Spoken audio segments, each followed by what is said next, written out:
old Schoolies for our next guests. However, not in the way you'd expect. While driving on K'gari Island, formerly Fraser, in Queensland, a tree pierced through their car's windscreen. Check it out.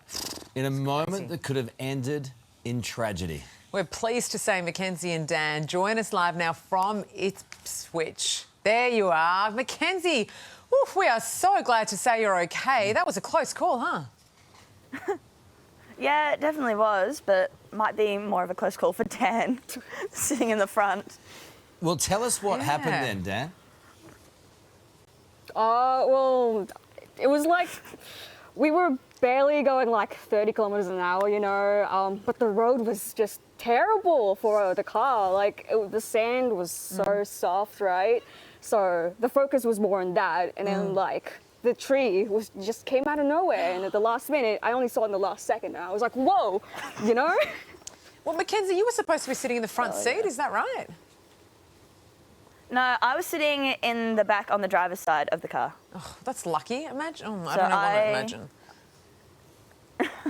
I've imagined, but I managed to see it all unfold. So I watched Dan duck from the tree and Isa try and survive and not, I don't even know or even want to imagine what could have happened. So, Dan, you were seated in the, just trying to get this right, you were seated in the passenger seat, and then what happened?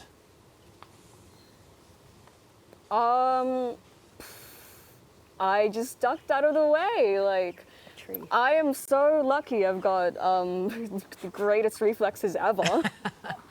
Yeah. And what did it sound like, and what was it like when it came through the window? I just want every detail. Oh, it was intense. Yeah, it was intense, but I don't know what to tell you. I just saw it come through and like through the hole of the backseat's head, or whatever it's called, right? And I just looked at the tree and I was like, whoa, there's a tree right there. Jeez. It is hard to believe. I mean, it's pierced the headrest on the seat. Look at that. Oh, yeah. Yeah, it went straight through the middle of the headrest. Yeah, like so I don't know what aim managed to get it through the hole, but it went through. Yeah. And look, how did your Car became a kebab at that point. Hey, how did your parents react when you told them this story? Did they believe you? Well, they were in disbelief and then shock and didn't want to see the photos. And then after they found out that we were okay and that Red Frogs had saved us and Paul, the paramedic, had came and checked us all out, they had a look at the photos we'd sent through and were, I guess, for a better word, horrified. Yeah. Well, it doesn't matter what Schoolies story you tell them now. You can't top that one.